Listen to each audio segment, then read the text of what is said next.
नमस्कार। आप सभी का हार्दिक अभिनंदन करती हूँ। आज हम जिस व्याख्यान के लिए यहाँ पर एकत्र हुए हैं उसके मुख्य वक्ता आदरणीय श्री दयाल राम जी हैं, जो वरिष्ठ साहित्यकार हैं। भक्ति और भक्तिकालीन कविता पर अपनी बात रखेंगे। आज की इस कार्यक्रम में सम्मिलित मुख्य वक्ता का मैं हार्दिक अभिनंदन करती हूँ।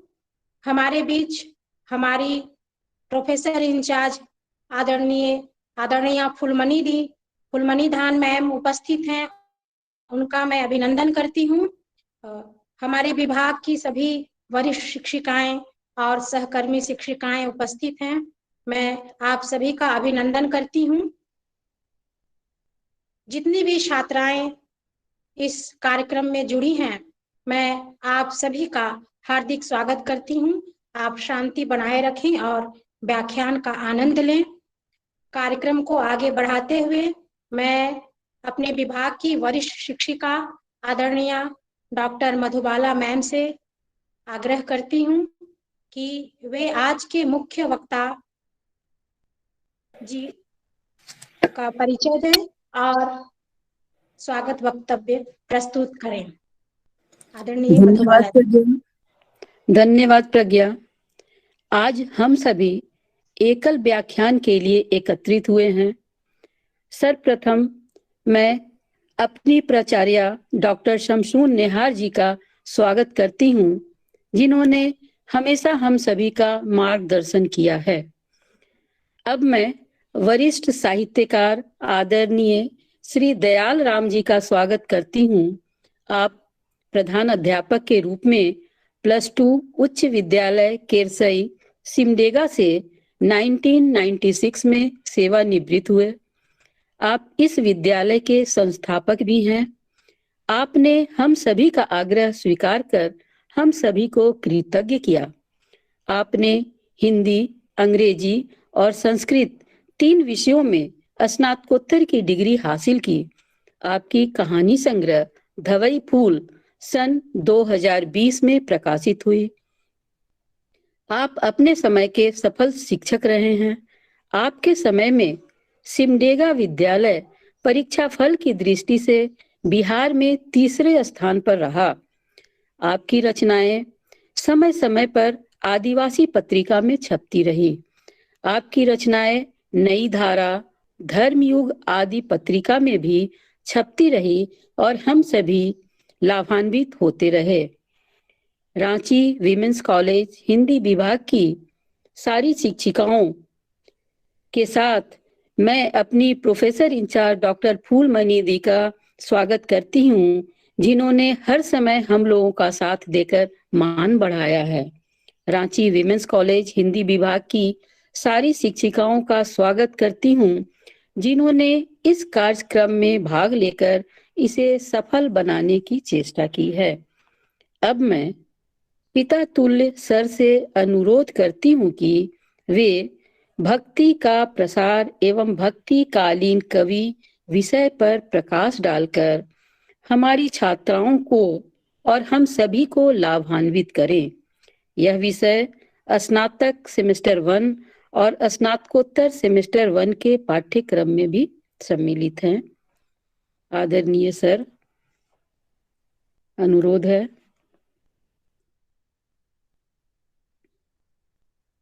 आवाज नहीं आ रही है प्रज्ञा, म्यूट है लगता है। प्रणाम। प्रणाम सर। मैं रांची वुमेन्स कॉलेज की प्राचार्य निहार साहिबा को साधुवाद देता हूँ कि उन्होंने व्याख्यान देने के लिए मुझे आमंत्रित किया। उपस्थित सभी व्याख्याताओं, शिक्षकों को मैं प्रणाम करता हूँ। विषय भक्ति काल में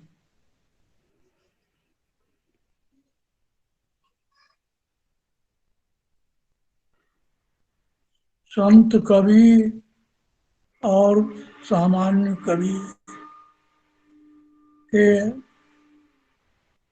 विषय में बोलना चाहता। जी, आप अपनी बात शुरू करें।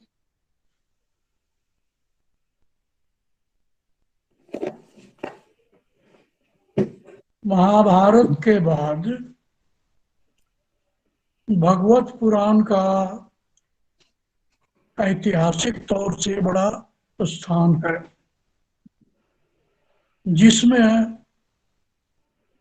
स्वयं भक्ति ने स्वीकार किया है कि द्रविड़ देश में मैं उत्पन्न हुई, कर्नाटक में वृद्धि प्राप्त किया, महाराष्ट्र में कुछ ठहरी और गुर्जर देश में जीर्णता प्राप्त किया।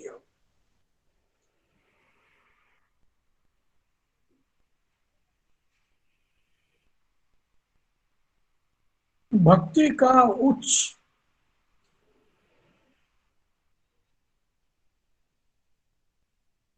द्रविड़ देश में हुआ और पूरे भारत भूमि में उसकी धारा प्रवाहित हुई। गंगा जी का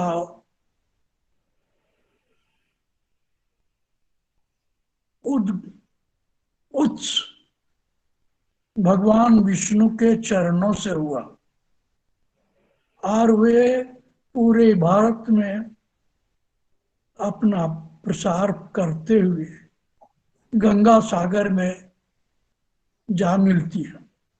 जहां जहां गंगा उत्तर वाहिनी हुई वहां वहां तीर्थ बना, लेकिन भक्ति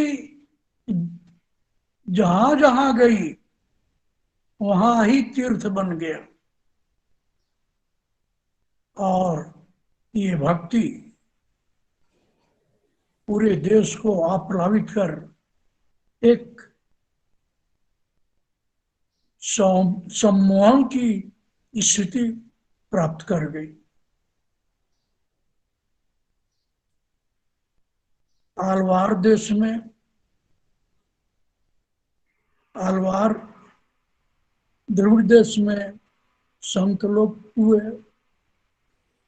मुख्यतः गोदा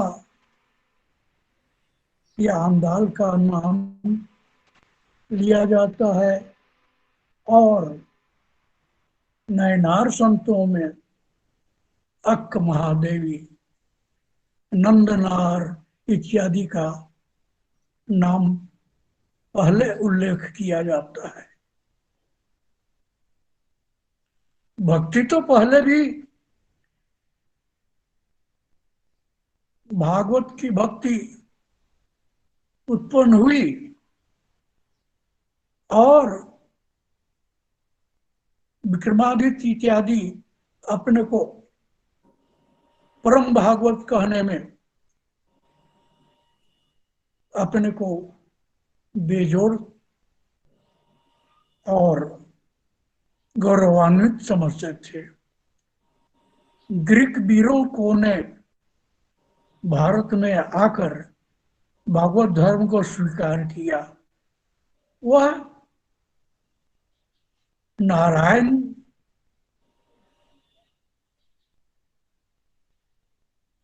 का वैदिक उच्च से हुआ परम भागवत धर्म था। वैसे आचार्य प्रसाद द्विवेदी की कादम्बरी में बाणभट्ट की आत्मकथा में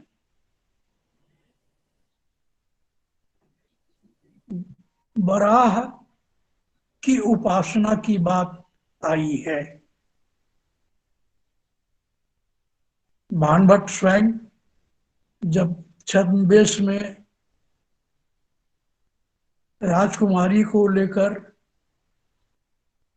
गंगा में तैरते हुए पार होना शुरू किया, वहां वह अपने पीठ में बड़ा अवतार को लादकर गंगा में पार हो रही थी और बीच धार में गंगा जी को विसर्जित, वराह अवतार को विसर्जित कर दिया और चलते समय उसने पिंजरा खोल दिया तो पिंजरे से सुग्गा बाहर निकला और उसने वराह अवतार में प्रयुक्त वाणी कहा, समय स्वयंभूर भगवान प्रसीदत।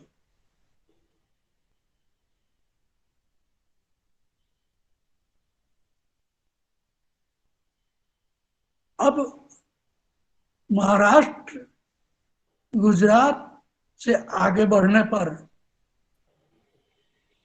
भक्ति का रूप निखरने लगा।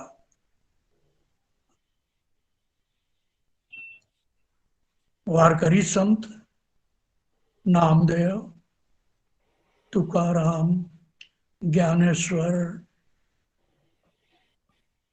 ज्ञानेश्वर की दोनों बहन पंढरीनाथ के उपासक होते हुए भी संतों में आते हैं।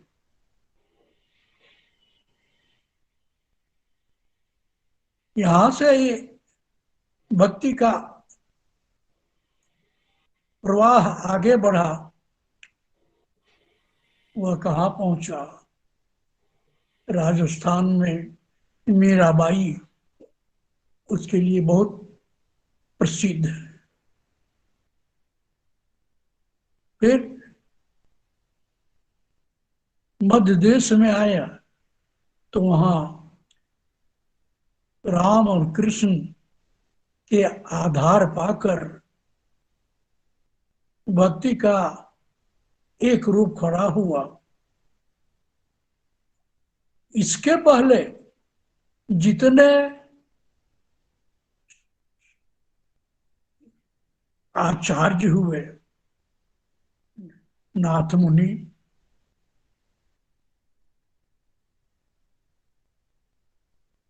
वहां से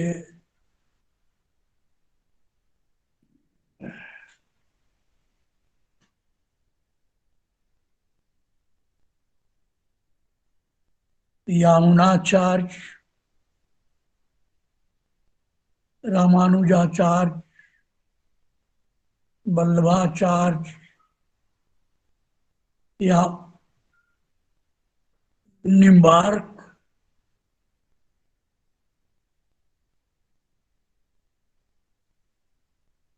आदि संतों ने इस भक्ति को दार्शनिक आधार दिया, पृष्ठभूमि तैयार की और अनेक बाद आते हुए भी भक्ति अपने गहन रूप में की। द्वैत, अद्वैत, द्वैताद्वैत, शुद्धाद्वैत, विशिष्टाद्वैत, केवल अद्वैत, इन रूपों में अलग अलग भगवान के स्वरूप और भक्ति की व्याख्या करते हुए उन लोगों ने इसकी मान्यता को ठोस आधार दिया। लेकिन ये भक्ति जो आई, खूबी क्या है इसमें? पहली खूबी तो यह है कि आम लोगों में भक्ति ने अपना प्रवाह बढ़ाया। और वे आम लोग कैसे थे? आम जनता कैसी थी? निम्न श्रेणी की थी, उपेक्षित थी, मंदिर में प्रवेश नहीं मिलता था, उन लोगों ने गहन भक्ति, विद्रोह नहीं, गहन भक्ति से भगवान की भक्ति और शिव जी की भक्ति दोनों स्थापित की। भारत के मध्य देश में पहुंचने पर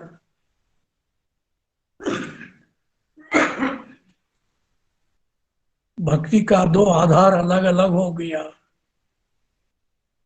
राम और कृष्ण।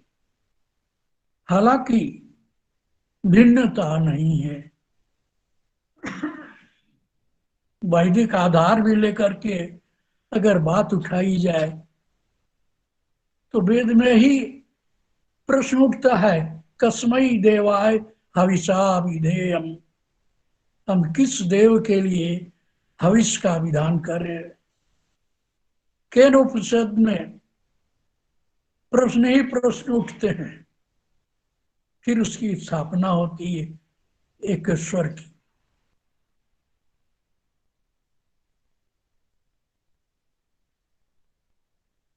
रामकृष्ण परमहंस क्या बोलते हैं, जो तो मत तो पथ।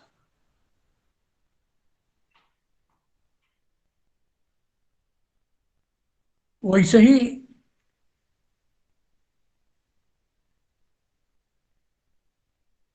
ये जो भक्त आए वे पहले से स्थापित रूढ़ियों को तोड़ते आए। कबीरदास, रैदास, रविदास, जिसकी जयंती भी हाल में मनाई गई, नानक देव,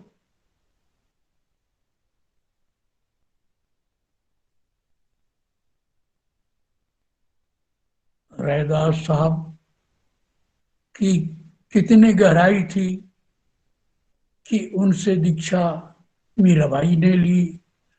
तो इनकी खूबी इसी में है कि पुरानी पीढ़ी में जो गलतियां थी, समाज में जो व्यवधान खड़ा हो गया था, उसको मिटाकर एक नया भक्ति की धारा बहाई, जो पूरे देश को आप्लावित कर एक पृष्ठभूमि तैयार की, जिसको भी आप इंडोलॉजी का आधार मान सकते हैं।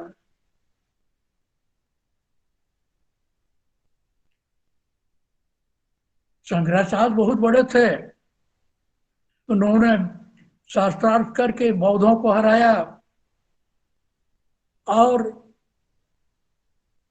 वैदिक धर्म की जीत कायम की, लेकिन उन्होंने लोक धर्म तैयार नहीं किया।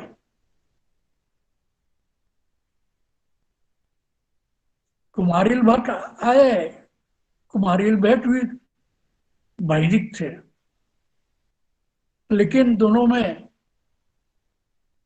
शास्त्रार्थ की स्थिति आई। कुमारिल भट्ट ने अपने शिष्य को उदाहरण बताकर तुषार में आत्मदाह किया, लेकिन सोचने की बात है, शंकराचार्य और कुमारिल भट्ट में फर्क क्या है? फर्क यह है कि कुमारिल भट्ट कर्मकांडी थे, पितृधर्म, देवतर्पण के पक्षधर थे, और शंकराचार्य ज्ञानवादी, ज्ञान मार्गी थे। अंत में लोक धर्म तो द्रविड़ देश से आए थे, उन संतों के द्वारा ही एक रूप खड़ा किया। और खूबी क्या है? और खूबी ये है कि ये संत जीवन में एक आस्था खड़ा की, एक विश्वास खड़ा किया, संघर्ष की भावना तैयार की। वैसे ग्रियर्सन साहब कहते हैं कि ईसाई धर्म के घटाटोप में बिजली की तरह एक प्रवृत्ति जगी और यहाँ भक्ति का, वात्सल्य भक्ति का रूप खड़ा हुआ। लेकिन संत तेरेसा संत थी, लेकिन भारत भूमि में उनका कोई असर नहीं था। ईसाई धर्म आया तो उसके पहले ही यहाँ धर्म का अपना स्वरूप खड़ा हो चुका था। कुछ और विद्वान कहते हैं इस्लाम का असर पड़ा। इस्लाम का भी असर नहीं पड़ा।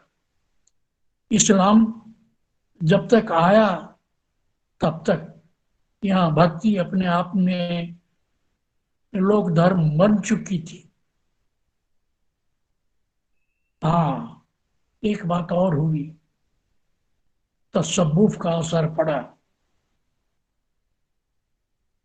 बुल्ले शाह, हजरत निजामुद्दीन, ये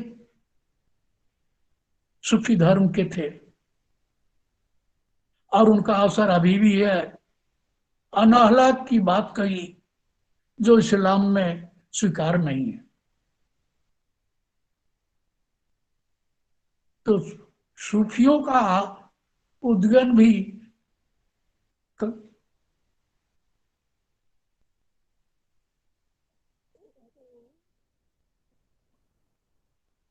तुर्की में हुआ, लेकिन उसको भी कहां से मंत्र मिला?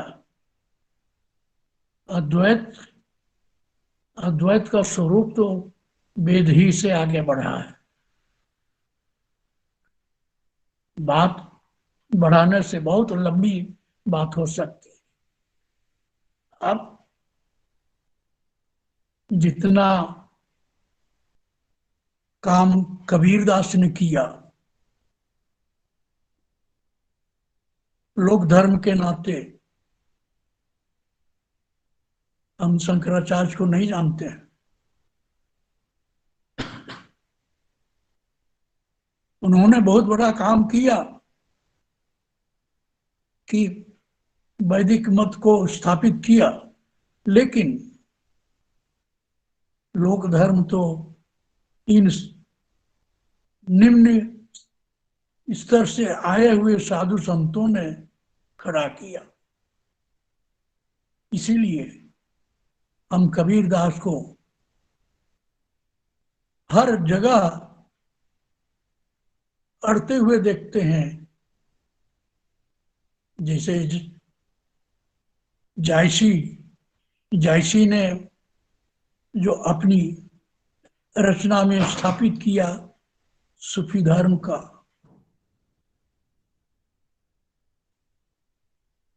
वो लोक धर्म नहीं बन सका। लोक धर्म तो राम और कृष्ण को आधार बनाकर जो भक्ति चली इसमें हुए। सूरदास ने जो भी गाना शुरू किया भक्ति का गीत, और उसमें समर्पण की भावना थी, लेकिन उनके गुरु बल्लभाचार्य ने क्या कहा कि यात काहे को हो कछु लीला पद गावो। तब उन्होंने कृष्ण की, गोपियों की, बाल बालों की, माता की लीला गाना शुरू किया और इतना रम गए कि एक नई साहित्य की धारा निकल आई, वात्सल्य। उसमें राधा एक बहुत बड़ा तत्व है।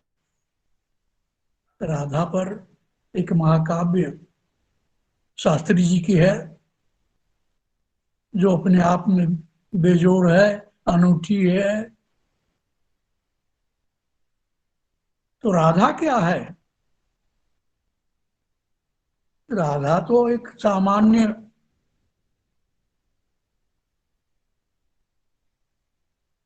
गोप ग्वाल बाल के बीच में थी, लेकिन राधा सचमुच एक तत्व है। राधा तत्व अपने आप में इतना अनूठा है कि आगे चलकर कृष्ण राधा के बिना पूजा नहीं पा सकते। सूरदास ने राधा के बारे में क्या लिखा, एक सामान्य तौर से उसमें परिचय दिया है। बूझत शाम कौन तू गोरी,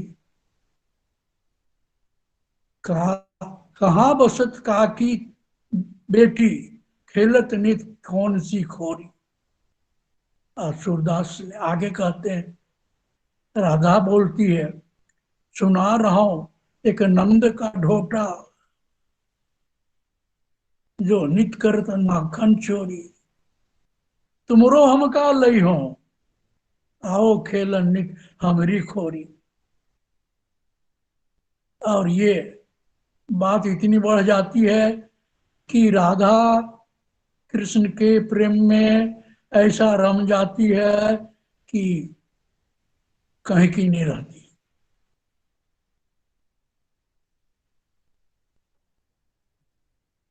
उधर तुलसीदास जी की बात लीजिए, जो संपूर्ण समर्पण करने वाली भावना को लेकर के है, दास्या भक्ति में।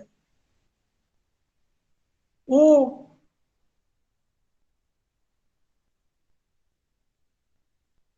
राम को इस रूप में लाए कि नाराशंसी नहीं है, प्राकृत जन नहीं है, किन्ने प्राकृत जन गुण गाना, सिर लग धोनी ला गिरा लागी पछताना। तो गिरा ये नहीं चाहती कि नाराशंसी हो, रासक ग्रंथ लिखे जाए और राजाओं के जीवनी पर सरस्वती जी को बाध्य किया जाए बोलने के लिए।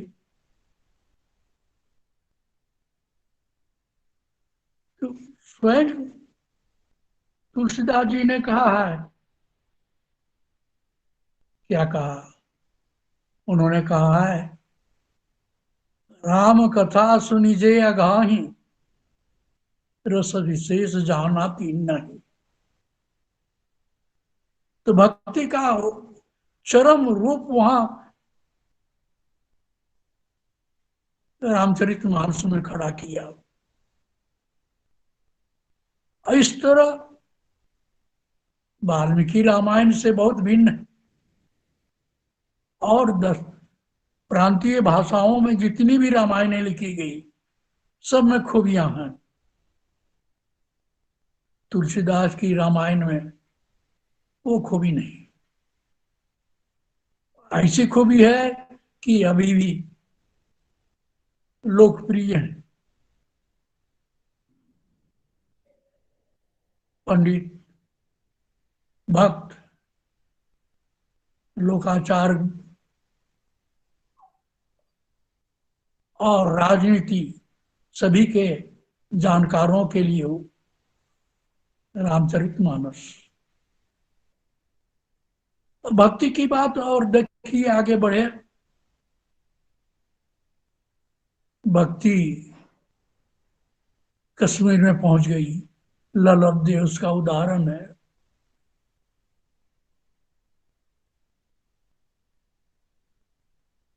बंगाल में पहुंची,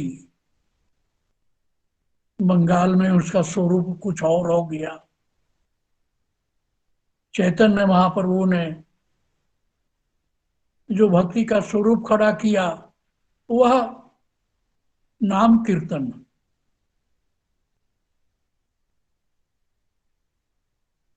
तब तक पूरी देश धरती में मूर्तियां तोड़ दी गई, नाम कीर्तन ही चला, और नाम कीर्तन इतना बढ़ा कि आसाम तक पहुंचा। शंकर देव वहां के भक्त, यानी गौड़ भक्ति, गौड़ भक्ति में और आगे बढ़िए, श्रील प्रभुपाद भक्ति वेदांत, श्रील प्रभुपाद भक्ति सिद्धांत, इन लोगों ने जो भक्ति पूरे दुनिया में फैलाई वह है ISKCON. ISKCON, international consciousness of Lord Krishna. और इसमें वैसे लोग शामिल हुए जिसको दुनिया में हिप्पी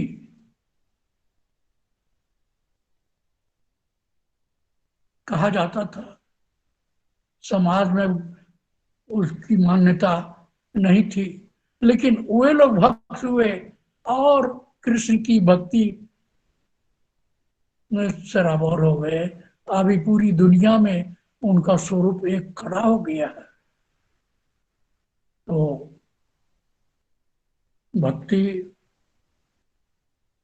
भक्ति ने जो स्वरूप खड़ा किया और उसके भक्त संतों ने जो भारत भूमि में अपने आचार प्रचारित किए, विशेषकर कबीरदास ने, वही यहाँ का अभी माना जाए राजधर्म है।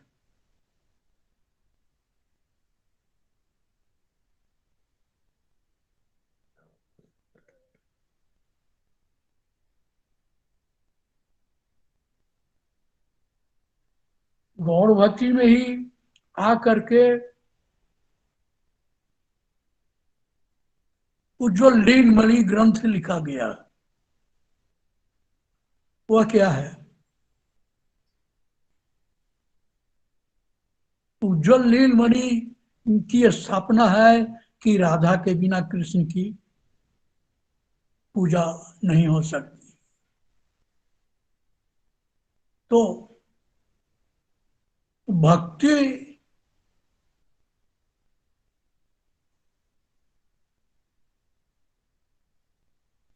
और यहाँ के संत जितने हुए, उन्होंने एक ऐसा रूप खड़ा किया जिसको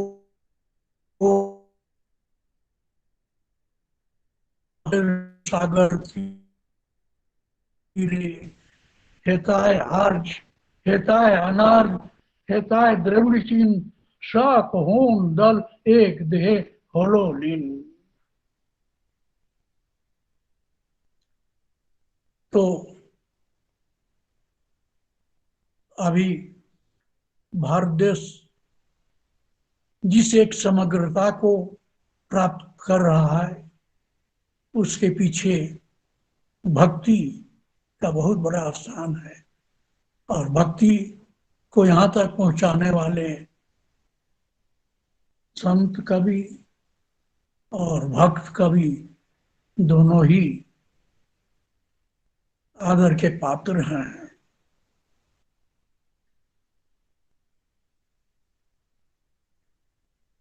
अब मैं अपना व्याख्यान समाप्त करता हूँ। सभी को जोहार।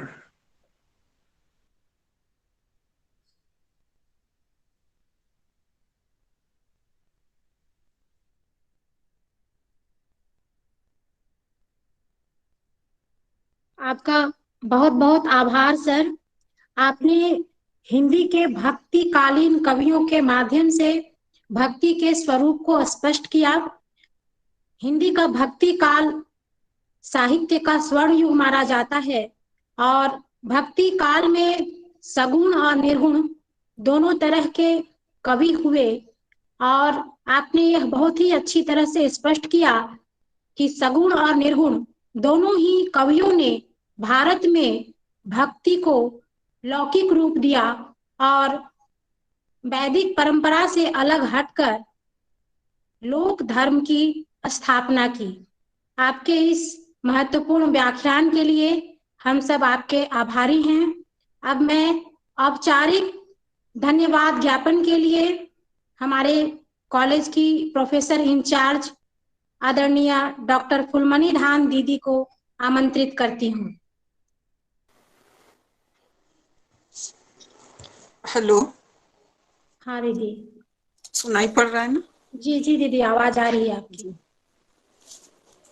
सबसे पहले मैं आज के मुख्य अतिथि श्री दयाल राम, वरिष्ठ साहित्यकार, पूर्व प्रधानाध्यापक +2 उच्च विद्यालय केरसई सिमडेगा सर का अपने रांची विमेंस कॉलेज परिवार की ओर से तथा हिंदी विभाग की ओर से मैं विशेष धन्यवाद देना चाहूंगी। सर, आपको बहुत ही सुंदर तरीके से आपने द्वैत अद्वैत से लेकर जितने भी भक्तिकालीन कवि हुए हैं उनके संबंध में कम समयों में बहुत ही सुंदर तरीके से बतलाया है और हम उम्मीद करते हैं कि हमारी छात्राओं को इससे विशेष लाभ जरूर मिला है। स्नातकोत्तर हिंदी विभाग की छात्राएं इसमें सम्मिलित हुई थी। सभी छात्राओं को भी मैं कहना चाहूंगी कि हिंदी विभाग के द्वारा ये जो प्रयास किया जा रहा है कि सप्ताह में एक दिन हम विशिष्ट साहित्यकारों से रूबरू कराएंगे, उनके विचारों से अवगत होंगे, तो हिंदी विभाग की एचओडी और सभी विभाग की शिक्षिकाएं सब विशेष धन्यवाद के पात्र हैं कि उनका ये प्रयास हो रहा है। और ये बहुत अच्छी बात है कि हमारी छात्राएं कम से कम सप्ताह में एक दिन वैसे लोगों से रूबरू हो जिनके साथ उनका साक्षात संपर्क नहीं हो पाया है। तो आज के विशिष्ट हमारे जो वक्ता रहे हैं, सर आपको विशेष धन्यवाद देते हैं और फिर से रांची विमेंस कॉलेज परिवार की ओर से आपका विशेष धन्यवाद। आपने समय निकाला हमारी छात्राओं के लिए, अपने विचारों से अवगत कराया। इन सभी के लिए हम बहुत बहुत धन्यवाद देते हैं और हिंदी विभाग को आज के इस व्याख्यान माला के इस कड़ी के लिए भी हम उनको बधाई देते हैं। धन्यवाद। हिंदी बहुत बहुत धन्यवाद दीदी। मैं एक बार पुनः आज के मुख्य वक्ता का आभार व्यक्त करती हूँ। मैं अपनी सभी वरिष्ठ शिक्षिकाओं के प्रति आभार व्यक्त करती हूँ और छात्राओं के प्रति बहुत बहुत धन्यवाद। दीदी, अब आपकी अनुमति से मैं इस व्याख्यान का अंत करना चाहती हूँ। ठीक है।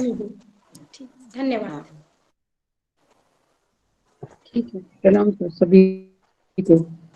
सभी को प्रणाम सर। ठीक है सर, प्रणाम सर।